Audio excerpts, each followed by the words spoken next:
नमस्कार, news blast में आप सभी का स्वागत है। आपके साथ मैं हूं मेघा कौशिक और चलिए खबरों की शुरुआत करते हैं। सत्यम शिवम सुंदरम भक्ति का पर्व महाशिवरात्रि आज है। देश प्रदेश के शिवालयों में शिव भक्ति की बयार बह रही है। हर हर महादेव भोलेनाथ के जयकारों से शिवालय गूंज रहे हैं। छोटी काशी जयपुर के शिवालयों में विशेष आयोजन हो रहा है। क्वींस रोड स्थित झारखंड महादेव मंदिर में अलौकिक श्रृंगार किया गया है। थाईलैंड, कोलकाता, बेंगलुरु के पुष्पों से भोलेनाथ की मनोरम झांकी सजी हुई है। चौड़ा रास्ता स्थित तारकेश्वर महादेव मंदिर में दूल्हा बनेंगे महादेव। मोती डूंगरी की पहाड़ी स्थित एकलिंगेश्वर महादेव मंदिर आज बंद है। कोरोना के बाद लगातार तीसरे साल भी दर्शनार्थियों के लिए ये बंद किया गया है। गोविंद देव जी मंदिर के काला महादेव मंदिर में विशेष आराधना की जा रही है। तो अमरापुर स्थान पर 15 फीट ऊंची शिव की सुंदर झांकी के दर्शन हो रहे हैं। आज दिन के बाद 4 पहर की पूजा का भी विशिष्ट महत्व है और इस पहर में शिव आराधना से धर्म, अर्थ, काम और मोक्ष की प्राप्ति होती है। तो आज शिवरात्रि है और शिवरात्रि पर लगातार मंदिरों में दर्शन करने के लिए लोग पहुंच रहे हैं। भक्ति का पर्व है आज। देश प्रदेश के शिवालयों में शिव भक्ति की बयार बह रही है। हर हर महादेव भोलेनाथ के जयकारों से शिवालय गूंज रहे हैं। छोटी काशी जयपुर के शिवालयों में विशेष आयोजन हो रहा है। क्वींस रोड स्थित झारखंड महादेव मंदिर में अलौकिक श्रृंगार किया गया है। थाईलैंड, कोलकाता, बेंगलुरु के पुष्पों से भोलेनाथ की मनोरम झांकी सजी है। चौड़ा रास्ता स्थित तारकेश्वर महादेव मंदिर में दूल्हा महादेव बनेंगे। मोती डूंगरी की पहाड़ी स्थित एकलिंगेश्वर महादेव मंदिर आज बंद है। कोरोना के बाद लगातार तीसरे साल भी दर्शनार्थियों के लिए ये बंद है। गोविंद देव जी के काला महादेव मंदिर के विशेष आराधना की जा रही है।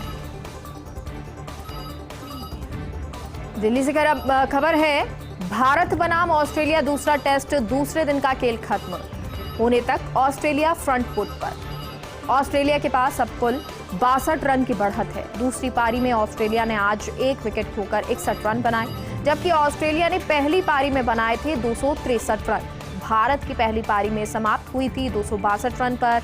तो भारत की ओर से अक्षर पटेल ने सर्वाधिक 74 रन बनाए। एक समय 139 रन पर 7 विकेट खोकर मुश्किल में भारत की पारी थी, लेकिन अक्षर और अश्विन ने 114 की महत्वपूर्ण साझेदारी की। विराट ने 44, अश्विन ने 37 और रोहित शर्मा ने 32 रन बनाए। ऑस्ट्रेलिया की ओर से नाथन लायन ने सर्वाधिक 5 विकेट लिए हैं। तो ऑस्ट्रेलिया जिसने 61 रन बनाए हैं दूसरी पारी में। दूसरे दिन का खेल खत्म होने तक ऑस्ट्रेलिया फ्रंट फुट पर। ऑस्ट्रेलिया के पास अब कुल 62 रन की बढ़त है। दूसरी पारी में ऑस्ट्रेलिया ने आज 1 विकेट खोकर 61 रन बनाए, जबकि ऑस्ट्रेलिया ने पहली पारी में 263 रन बनाए थे। भारत की पहली पारी में समाप्ति हुई थी 262 रन की।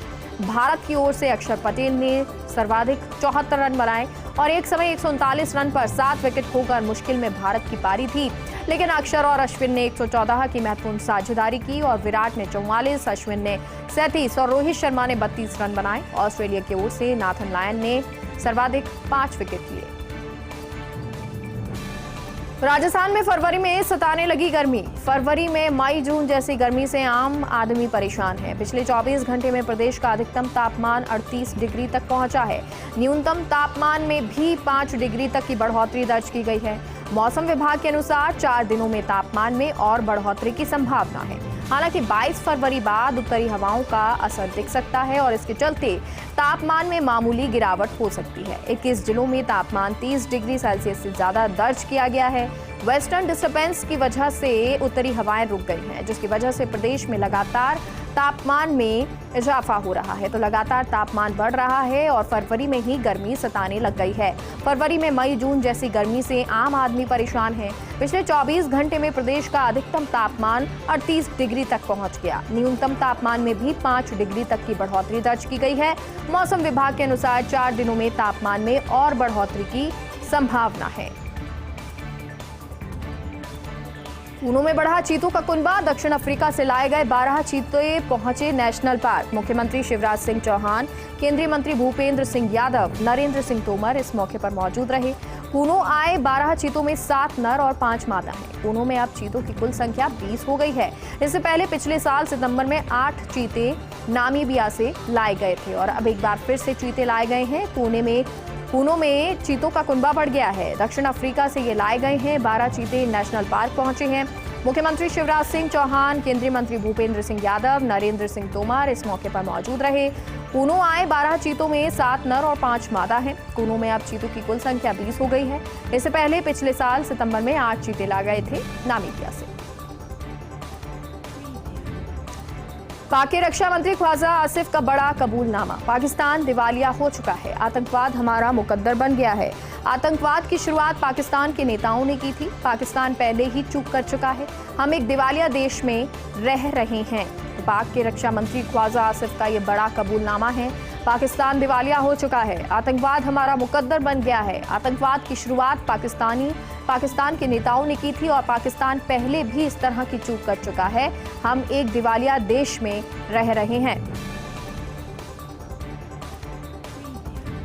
पाक में मुद्रास्फीति दर बढ़कर 38.42% पर पहुंची। जरूरी वस्तुओं की कीमत में लगातार बढ़ोतरी का असर है। चिकन, पेट्रोल, घी, खाद्य तेल सब महंगा। पिछले सप्ताह 34.83% मुद्रास्फीति दर्ज की गई थी। मुद्रास्फीति में यह वृद्धि पाकिस्तान सरकार द्वारा नए कर लगाने और पेट्रोलियम उत्पादों की कीमतें बढ़ाने के कारण हुई है। तो पाक में मुद्रास्फीति दर बढ़कर 38.42% पर पहुंची है। जरूरी वस्तुओं की कीमतों में लगातार बढ़ोतरी का असर है। चिकन, पेट्रोल, घी, खाद्य तेल सब महंगा हुआ है। पिछले सप्ताह 34.83% मुद्रास्फीति दर्ज की गई थी और मुद्रास्फीति में ये वृद्धि पाकिस्तान सरकार द्वारा नए कर लगाने और पेट्रोलियम उत्पादों की कीमतें बढ़ने के कारण हुई है। पाक में 22 फरवरी से शुरू होगा जेल भरो आंदोलन। पूर्व पीएम इमरान खान ने दी पाकिस्तान सरकार को चेतावनी। कहा, जेल भरो आंदोलन की शुरुआत लाहौर से होगी। देश के दूसरे शहरों से पहले यह आंदोलन लाहौर में होगा। डर को पीछे छोड़कर पूरे देश को इसके लिए आगे आना चाहिए। युद्ध भूकंप किसी देश को नष्ट नहीं करते लेकिन अन्याय करता है। आज महंगाई और बेरोजगारी ने देश की कमर तोड़ रखी है, लेकिन शहबाज सरकार इसका कोई इलाज नहीं कर रही है। ये ठीक उसी तरह हुआ जैसे कैंसर का इलाज डिस्प्रिन देकर किया जाता है। आज पाकिस्तान उसी जगह खड़ा हुआ है जहां पर श्रीलंका हुआ करता था। तो पाक में 22 फरवरी से शुरू होगा जेल भरो आंदोलन। पूर्व पीएम इमरान खान ने पाकिस्तान सरकार को चेतावनी दी और कहा कि जेल भरो आंदोलन की शुरुआत लाहौर से होगी। देश के दूसरे शहरों से पहले यह आंदोलन लाहौर में होगा और डर को पीछे छोड़कर पूरे देश को इसके लिए आगे आना चाहिए। कांग्रेस को लेकर नीतीश कुमार का बयान। कहा, विपक्षी एकजुटता में कांग्रेस देरी ना करे। कांग्रेस को अब आगे आने का फैसला करना चाहिए। दिल्ली जाकर सोनिया राहुल से मुलाकात की थी। हम तो इंतजार कर रहे हैं, सभी एकजुट हुए तो भाजपा की 100 से भी कम सीटें आएंगी। सब एकजुट होकर लड़े तभी तो भाजपा का सफाया होगा। सभी धर्म जाति के लोगों को साथ लेकर चलना है। तो नीतीश कुमार का यह बयान सामने आया और उन्होंने कहा कि विपक्षी एकजुटता में कांग्रेस देरी ना करे। कांग्रेस को अब आगे का फैसला करना चाहिए। दिल्ली जाकर सोनिया राहुल से मुलाकात की थी और हम तो इंतजार कर रहे थे कि सभी एकजुट हुए तो भाजपा की 100 से भी कम सीटें आएंगी। सब एकजुट होकर लड़ाई लड़े तो भाजपा का सफाया होगा। सभी धर्म जाति के लोगों को साथ लेकर चलना होगा।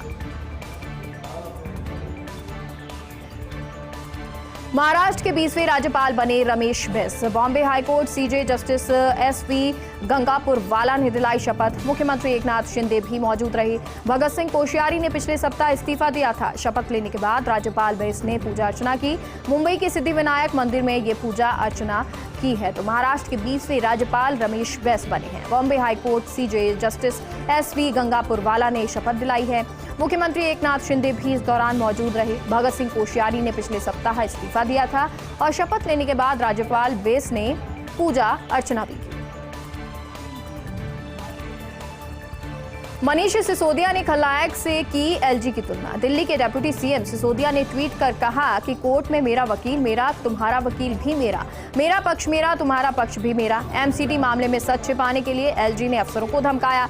एलजी साहब ने आप सरकार के खिलाफ इस हद तक साजिश रच दी। एलजी साहब खुद को बॉलीवुड का खलनायक समझते हैं जो कोर्ट, कानून और न्याय से ऊपर है। तो मनीष सिसोदिया ने खलनायक से एलजी की तुलना कर दी। दिल्ली के डिप्टी सीएम सिसोदिया ने ट्वीट कर कहा कि कोर्ट में मेरा वकील मेरा, तुम्हारा वकील भी मेरा, मेरा पक्ष मेरा और तुम्हारा पक्ष भी मेरा। एमसीडी मामले में सच छिपाने के लिए एलजी ने अफसरों को धमकाया। एलजी साहब ने आप सरकार के खिलाफ इस हद तक साजिश रच दी। एलजी साहब खुद को बॉलीवुड का खलनायक समझते हैं।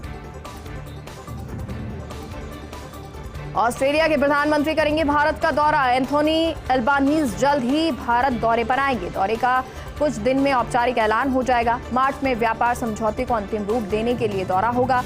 स्वच्छ ऊर्जा, तकनीक, डिजिटल व्यापार और खरीद जैसे विभिन्न मुद्दों पर चर्चा की जाएगी। ऑस्ट्रेलिया में हिंदू मंदिरों पर लगातार हमले हो रहे हैं और इसको लेकर भी चर्चा हो सकती है। हाल ही में विदेश मंत्री एस जयशंकर ने फिजी में अल्बानीज से मुलाकात की थी और अब भारत का ये दौरा हो सकता है। ऑस्ट्रेलिया के प्रधानमंत्री भारत का दौरा करेंगे। जल्द ही वो भारत के दौरे पर आएंगे और इसका कुछ ही दिनों में औपचारिक ऐलान भी कर दिया जाएगा। मार्च में व्यापार समझौते को अंतिम रूप देने के लिए ये दौरा होगा। स्वच्छ ऊर्जा, तकनीक, डिजिटल व्यापार और खरीद जैसे विभिन्न मुद्दों पर चर्चा की जाएगी। अमेरिका के टॉप सीनेटर चक शूमर का बड़ा बयान। चीन को टक्कर देने के लिए अमेरिका, यूरोप को भारत जैसे देशों की जरूरत है। चीन के सामने सभी देशों को मिलकर काम करने की जरूरत है। अगर हफ्ते भारत में सीनेटरों के एक शक्तिशाली समूह का नेतृत्व करेंगे शूमर, और उन्होंने म्यूनिख सुरक्षा सम्मेलन में कहा कि भारत दुनिया का सबसे बड़ा लोकतंत्र है। भारत में वो क्षमता है कि वो एशिया में चीन को मजबूती से टक्कर दे सकता है। मैं भारत की यात्रा करूंगा और उन्हें वही संदेश दूंगा जो हम इस उभरते खतरे का मुकाबला करने के लिए चाहते हैं। शूमर ने कहा, मैं यूरोप से भी ऐसा करने का आग्रह करता हूं। तो चीन को टक्कर देने के लिए अमेरिका, यूरोप को भारत जैसे देशों की जरूरत है। अमेरिका के टॉप सीनेटर चक शूमर का ये बड़ा बयान सामने आया है। चीन के सामने सभी देशों को मिलकर काम करने की जरूरत है। अगले हफ्ते भारत में सीनेटरों के एक शक्तिशाली समूह का नेतृत्व शूमर करेंगे और उन्होंने म्यूनिख सुरक्षा सम्मेलन में कहा कि भारत दुनिया का सबसे बड़ा लोकतंत्र है। भारत में वो क्षमता है कि वो एशिया में चीन को मजबूती से टक्कर दे सकता है। पंजाब स्कूल शिक्षा बोर्ड को मिला नया चेयरपर्सन। सेवानिवृत्त आईएएस डॉक्टर सतबीर बेदी बनी पीएसईबी की चेयरपर्सन। एजीएमयूटी कैडर की 1986 बैच की सेवानिवृत्त आईएएस अफसर है बेदी। केंद्रीय सूचना आयोग के सचिव के पद से सेवानिवृत्त हुई थी सतबीर बेदी। इससे पहले उन्होंने राष्ट्रीय महिला आयोग के सचिव के रूप में काम किया। दिल्ली के तीसरे अधिकारी की पंजाब में नियुक्ति पर कांग्रेस ने आपत्ति जताई। अमरिंदर सिंह राजा वडिंग और प्रताप सिंह बाजवा ने इसे शर्मनाक भी कहा है। तो पंजाब स्कूल शिक्षा बोर्ड को नया चेयरपर्सन मिला है। सेवानिवृत्त आईएएस डॉक्टर सतबीर बेदी बनी पीएसईबी की चेयरपर्सन। एजीएमयूटी के कैडर की 1986 बैच की सेवानिवृत्त आईएएस अफसर हैं बेदी। केंद्रीय सूचना आयोग के सचिव के पद से सेवानिवृत्त हुई थी सतबीर बेदी। इससे पहले उन्होंने राष्ट्रीय महिला आयोग में सचिव के रूप में काम किया। दिल्ली के तीसरे अधिकारी की पंजाब में नियुक्ति पर कांग्रेस ने आपत्ति जताई। अमरिंदर सिंह राजा बडिंग और प्रताप सिंह बाजवा ने इसे शर्मनाक कहा। मुख्यमंत्री और एनपीपी नेता कॉनराड संगमा बनाम मुकुल संगमा। पूर्व मुख्यमंत्री मुकुल संगमा कांग्रेस छोड़कर तृणमूल में शामिल। इसलिए चुनाव में एनपीपी का तृणमूल कांग्रेस से मुख्य मुकाबला है। कॉनराड के अलावा उनके भाई कैबिनेट मंत्री जेम्स चाचा थॉमस, साले संजय, कजिन यान बाथम संगमा अगाथा के देवर मैदान में। मुकुल संगमा के परिवार से भी पत्नी सहित आधा दर्जन उम्मीदवार हैं। इन दोनों परिवार को इस बार भाजपा से कड़ी चुनौती मिलने वाली है। तो मुख्यमंत्री और एनपीपी नेता कॉनराड संगमा बनाम मुकुल संगमा है। पूर्व मुख्यमंत्री मुकुल संगमा कांग्रेस छोड़कर तृणमूल में शामिल। इसलिए चुनाव में एनपीपी का तृणमूल कांग्रेस से मुख्य मुकाबला। कॉनराड के अलावा उनके भाई कैबिनेट मंत्री जेम्स चाचा थॉमस, साले संजय, कजिन यान बाथम संगमा अगाथा के देवर मैदान में है। मुकुल संगमा के परिवार से भी पत्नी सहित आधा दर्जन उम्मीदवार हैं। उत्तराखंड चारधाम यात्रा 25 अप्रैल की सुबह 6:20 पर खुलेंगे बाबा केदारनाथ के कपाट। 21 अप्रैल से शुरू होगी केदारनाथ की डोली की यात्रा। महाशिवरात्रि पर केदारनाथ धाम के कपाट खोलने की तारीख की घोषणा। ऊखीमठ के ओंकारेश्वर मंदिर में केदारनाथ धाम के कपाट खोलने की घोषणा की गई। केदारनाथ मंदिर 25 अप्रैल को सुबह 6:20 पर भक्तों के लिए खोल दिया जाएगा। 27 अप्रैल को बद्रीनाथ धाम के कपाट सुबह 7:10 पर खोले जाएंगे। ओंकारेश्वरम मंदिर में 20 अप्रैल को भैरवनाथ जी की पूजा होगी और 21 अप्रैल को केदारनाथ की पंचमुखी डोली की यात्रा निकाली जाएगी। केदारनाथ की होगी शुरू यात्रा और इस दिन भगवान की डोली निकाली जाएगी। गुप्त काशी के विश्वनाथ मंदिर में रात्रि विश्राम ये डोली करेगी। तो केदारनाथ की डोली 21 अप्रैल से शुरू होगी। 25 अप्रैल की सुबह 6:20 पर बाबा केदारनाथ के कपाट खुल जाएंगे और इसी के साथ यात्रा की शुरुआत हो जाएगी। महाशिवरात्रि पर केदारनाथ धाम के कपाट खोलने की तारीख की घोषणा की गई। ऊखीमठ के ओंकारेश्वर मंदिर में केदारनाथ धाम के कपाट खोलने की घोषणा हुई है।